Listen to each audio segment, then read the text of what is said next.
Welcome to the Shins. Hello, everybody, and welcome back to the Music Rating, Ranking, and Reviewing Podcast, we like to call Music Meltdown, in which we rate, rank, and review any artist's discography, songs, musical topics, really whatever comes to mind.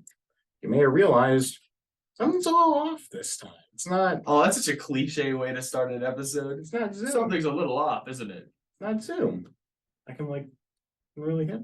I can make sure that he atones for his sins proper. I hadn't thought of that when I agreed to do this in person.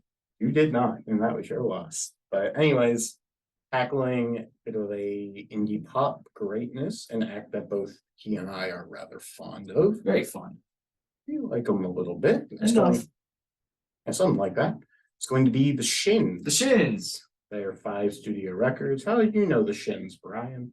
I actually don't remember how I found the Shins. I know I was listening a lot to it was like right before I got Spotify Premium. There's a whole bunch of it'll put music in there for you, and I think what song was it? New Slang, maybe. Yes, it was. It was New Slang. I found New Slang. It was put in my mix, and then shortly after that, I found Past and Pending, and I really liked both of those. I ended up listening to a lot more and got really into them. Nice. Per the usual with a lot of things that I listen to in general, it was derived from YouTube channel Taste Like Music. Whenever I listened through their Album of the Year series, and member Jason had their record Chutes winning. So I listened to that one and I was like, yeah, it's pretty good, pretty comparable. So I ended up going through the rest of their catalog, I want to say about half a year ago or so, and really enjoyed it. Probably heard all these records at this point now 2 or 3 times, and I like them a fair bit. They're pretty cool. I think this is the first time I've listened to them all the way through, because I know there was a point where I thought I had heard every Shin song, because I kind of skimmed through all of them and listened to a little bit. I was like, oh, I like that one. Yeah. But I think this is the first time I've heard them all in their entirety. Something interesting to note. This is a band that he actually owns physical media of, because I bought all of them. Yeah, that's true. Last year. Not all of them, I don't think. I think I'm missing Heartworms. No, I think I got you that. That or it got lost in the mail. Whoopsie. No, I think you're right. I think I do have that one. It's been a minute since I've looked at them. Yep. So do you want to kick this off, or would you like me to? I will start because I'm ready to get annihilated off the bat. My number 5 is Chutes Too Narrow from 2003. It's okay. I don't see it being one of their best. I mean, I think the other albums have a lot more A, better, and B, more iconic stuff for the band. And I don't know. Chutes is okay. Let me think. There's some good ones on there. What's the So Says I is a good one. St. Simon's a good one. Fighting in the Sack's fantastic song. I like Turn to Square and Gone for Good, but those, I don't know. I can't really quite describe it, but the vibe's almost off on this album. You say there's a couple of good ones, but I'm looking over and you have every track liked but 2 on the entire album. Well, that's the thing about the Shins. Even their bad songs are really good. The Shins is just a fantastic band. Even if I don't I don't hate this album. It's still really good. I would prefer this over something like Weezer. But it's just not the best Shins album in my opinion. Well, you're wrong. I mean, it's understandable. I get where you're coming from, but I can comfortably say that you are not correct. Because the worst Shins record, I know you disagree with it, but literally every single other person in the entirety of the world agrees with me. It's Heartworms. Here's the deal. I hate you. That's okay. I hate you too. That's why you're at my house. But here's the thing. This is my least favorite Shins record. It's still 4 stars for me. I still think that it is a very good album. Exactly. Yep. It's even their worst stuff so good. By far their worst. Despite that, there are some really excellent songs on here. I really like the opener, Named for You. I'm not crazy about Painting a Hole, but for the most part, I really enjoy the rest of the record. By one of my favorites on here being Mindenhall. I really, really love Fantasy Island, and as well, I think the title track is really strong. My primary issue with this is I feel like the Shins at their whole, they're a very strong band. And this, as well as the one before it, you can tell that it's starting to veer out into what he was doing a bit on Broken Bells. And it loses a bit of the initial character that the band had. I still find it very good, and I think James Mercer is a very strong lyricist. The issue that it boils down to is I feel like it acts less as an overall unit, and the general material just isn't quite as strong. It's still 4 stars, though. I still think that it's very good, and I totally understand why others would enjoy it. because you should enjoy it, because every Shins record is good. This is the first time I've ever like fully agreed on things. Like even like I agree, like Fully agree. it's crazy. I have a side note about that one, but I'm gonna get to it whenever I cover Heartworms. But my follower is my next one up is Wincing the Night Away. That one I know. I feel like if I had to guess, I say our lists are almost completely flipped. I know they're not because my first is not Heartworms, but I feel like they're pretty close to just being flipped. Well, I'm glad that I know that Heartworms isn't your favorite. Well, I be do- real. I do know what you're- Anybody who's seen the album A Day Project already knows what my number one's gonna be. We'll get to that. You had this and Wincing in your top 5. Yeah. Well, because any Shins record is gonna be in my top 5, dude. It's the Shins. I do like this is another one. I like to think sometimes what the objective best song would be for an artist. Like not a personal favorite, but what I feel like encapsulates a band the best. And I think that for the Shins, that song's Australia. I know you don't really agree with me that too much, but I feel like Australia is the song that really captures the vibe of the Shins and like shows how good the band sounds and how good James Mercer is, both lyrically and like vocally. And that's on this album. That's definitely a bump up. Australia is one of, even just personally, one of my favorite Shin songs. Aside from that, Phantom Limb's really good. And I know A Comet Appears is really good, but a lot of these I don't think are super memorable. Once again, I know they're all good. They're all great. I have them all liked. But I really probably couldn't tell you what Sleeping Lessons sounds like. I know what Red Rabbit sounds like. And Turn On Me. I don't remember what Black Waves or Split Needle sounds like. I was gonna say there's no way that you can forget that vocal and just that performance and Turn On Me during the chorus. That's just one of my favorite vocal moments it does through the entire catalog. Turn On Me is where it's like dun, dun, dun, dun, right? Let me look at the lyrics because I'm pretty sure that I know what that one's like, but just want to double check. But yeah, no, long story short, I think this album is another like solid one. It's really good, fantastic, but I feel like it just kind of lacks the iconicity, in my opinion. There's Well, good. That. Anyways, my number 4. You aren't going to agree to it. I'm sorry for that. do this to me. But I want to tell you, Yeah. I'm already at 4.5 stars. I think that it is a legitimately great record. And that's where I stick at. I think that they have 4 great records, 4 9 out of 10s. And I could legitimately put any of these top 4 records in any order and be satisfied with it. It's valid. But at number 4, I do have Port of Morrow, which I know is probably your favorite. This is so sad. I haven't drank Mountain Light. That is the sad part about it. But here's the only reason why I have it at the bottom. I don't like the title track. I find his vocal to be incredibly obnoxious on there. It's way higher than he typically sings.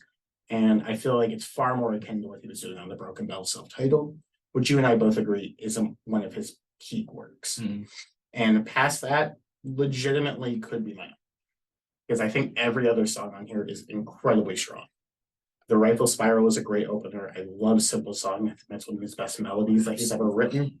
Man, Simple Song. It's Only Life is delightful. I really like that chorus on Bait and Switch.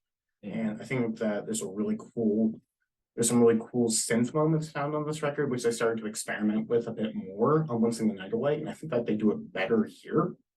It's just that it has that one song at the end, which is the ending's definitely gonna make you. It's one of 3 songs in the entire catalog I don't like, which is the only reason why it's my number 4. Can I ask what the other 2 are? They're one or 2 tracks on Heartworms, Painting a Hole and Dead Alive. Actually, the title track on Heartworms too. So there's 4 songs in the entire catalog. Like Heartworms, like the song? And it's just kind of derivative, I feel like. But there's only 4 songs in the entire catalog that I don't like. And it just so happens that one of them falls onto Port of Morrow. Port of Morrow, yeah. Still 4.5 stars, still a great record. I'm just right though. So number 4, Port of Morrow. Excuse me. Number 3 comes down to Oh Inverted World, their debut album. Yeah. Another fantastic album, great front to back. It really is interesting listening to this first one and then having that follow the rest of them because that's not how it works. I worded that wrong. But this first one sounds a lot different than the rest of the discography. I said that weird. You do that often. That's what I'm here for. But not necessarily in a bad way. I feel like this album isn't necessarily like, oh, the band sounds so different. It's like this specific album has like a kind of more calm tone to it. A lot of the ones they're kind of more like upbeat and kind of a little bit more like, This one's more intimate. yeah, that's a really good way to put it. And I like that. I definitely think that's not quite what I like from the Shins personally, so that's probably why it's knocked down a little bit more. But arguably, I do like that feeling and that sound they bring on this one. One by One All Day, fantastic. Weird Divide, Know Your Onion, New Slang, Press in a Book, Past and Pending. As we were said at the beginning, Past and Pending and New Slang are how I got into the band, and I still think those songs are some of their best. And everything on here just sounds so good. For some reason, I don't have two of them liked that I know I like those. We're going to do that right now. Yeah, that one's a great album. I used to work with a guy who was really weird at the worst. He's my arch nemesis, but for legal reasons, I won't say his name, but he knows who he is. And I played that Know Your Onion over the speaker in my job once. He's like, oh, this song's really good. What is this? And I said, Know Your Onion by the Shins. He said, I'm never going to listen to this again. And then I teased him about it every time the song came on afterward. Dilly dilly. Okay. Now, I might actually not believe it. That's my number 3 as well. Ain't no way. And like I said, it was very close to number 2, very close to number 1 as well. I think that all 4 of these records are incredibly strong. And I mentioned it, I don't know if I mentioned it too directly, but if I were to have redone the top 5 for April's album a day for tomorrow, I think looking back would have been my number 3. I really slayed it at that time. I think you did what you do sometimes where you liked it, but because I liked it so much, you wanted to dog it because I like it. No. Just so you could argue with me. No, I don't argue with me. No, I know whenever you like something, I'm doing right because I can actually show you something that's not garbage like you typically listen to. He's just mad because as of recording this, the new Big Time Rush album came out, I think, 4 days ago, and I've already listened to it front to back 10 times. He's just mad that his taste in music's not as good as mine. There's a couple of issues there. Take the L. There's a few issues there. One should be obvious. And secondarily, you don't have to insult yourself that much on the internet. All Inverted World. Yeah, I just think that, as I mentioned before, it's their most intimate, it's their most sort of relaxed record. And I think Mercer's vocals and his lyricism is really just excellent across it. So good. My favorite is probably the debut track is Caring is Creepy. I think that song's melody is just entirely infectious. New Slang, as you mentioned before, is delightful. I love Your Algebra. There's so many great songs across here that you mentioned. Weird Divide, Know Your Onion. But really the only reason why I put it slightly below is that I feel like this one is a bit one. I think that at points it's a bit one-dimensional, and you kind of go in, you get your vibe from it, you enjoy it, you are allowed to just sort of envelop yourself within the sound. However, it doesn't have that much more to offer past that, which is the only reason why it's number 3. Still 4.5 stars, still is one of my favorite albums from that year, probably in my top 50 of the entire 2000s. It's an excellent record. That's valid. It's a very good, very good. Huh? Everything I say. It's hard to listen to you talk sometimes. You're saying that to me. My numero uno is going to be. It's not how that. I forget what my numero uno is. Oh, I know what it is. I knew what it was. Yeah, oopsies. I have Heartworms at number 2. Their 2017 release? Yeah. Yummy, good stuff. I'll tell you, I think Heartworms is kind of the first album I listened to the majority of the tracks from. I think after I got into them, I think the next one I found was actually Name for You. And then because of Name for You, I started listening to them like more and more. I'll agree with you on some of these. Painting a Hole is not super great in my opinion. Rubber Balls and Dead Alive are kind of just okay. but I still like most of those songs. I think everything on here is actually really good. Um, Mildenhall, like you said before, is one of his best songs, period. Um, Mildenhall is fantastic. I love Heartworms. I love Cherry Hearts. I love Half a Million for a long while was my favorite Shin song and is definitely up there, probably top 5, definitely top 10. I don't know, I think this album is fantastic, but we didn't cover it on here, but he also did the next year release a flipped version of the album where like they were basically like remixes of all the songs, but like done by the Shins, almost like reworkings of the original songs. And most of those sound really good too, except for Mildenhall is the only one I know for a fact I cannot stand. I think the flipped version of Mildenhall might be the worst Shin song. Everything that's good about Mildenhall is like scrapped. Because Mildenhall, I think, is nice because it's this really chill, kind of grounded story about like he's moving around all the time, being this new kid, trying to find his place and ends up like, settling down on music. And the vibe of the original song fits the lyrics perfectly. And then it's like, and then the flip version is like, what is it? And he's like, 50, we gotta leave. And like, it's like, no, it doesn't fit at all. It's horrible and it almost is enough to ruin Mildenhall. But luckily the original is so good that it doesn't. I love Heartworms. Heartworms has a special place in my heart. That's my number 2. Hit the whip. Hey there, Chad Kroger. Mountain Lightning. Don't call me that. Oh, did I sound like? Oh man. Anyways, my number 2 is going to be Chutes. I thought that was gonna be your number 1. Which is weird because I have told you what my number 1 is, and I've never called this my number 1. No, I don't remember that conversation ever occurring. We recorded it together. Nope. Okay. Well, Chutes is actually the album of theirs that grew the most for me. Like I said, it was the first record that I heard. And whenever I re-listened to it, I had it at 4 stars. Obviously, now 4.5. I think it's a great record. And I just think that this is their album with the most variety. There's plenty of different styles going on throughout it. There's some more rocking numbers, some more folky, a little bit of country twang at points. And it's just a really excellent release. You'll have no idea what I'm talking about. But I'm blanking on his name. The person that would later go on to produce the debut record by Fleet Foxes, you can definitely tell his inspiration on here, with it having a bit of or not sort of orchestral, but almost string portions to it, and just sort of a delightful feeling and sort of gentle innocence at points, which I feel like is a great way to describe the Shins. Their sound just kind of comes across as very innocent, but you have Mercer's more sort of, I don't want to say heavy hitting lyricism, but his more so sort of deeper thoughts creeping into the music that I think sort of disturb it in a really unique and twisted way. Kissing the Lipless is a really good song. So Says I is delightful. And Pilgrims is excellent. Pink Bullets is one of my favorites. Turn a Square, I think, is a really interesting left turn on here. And Good for Gone is one of the best. I believe that's the one that actually did have that vocal. Nope, the one that I'm thinking of is on Wincing, which is the best record. But I don't know.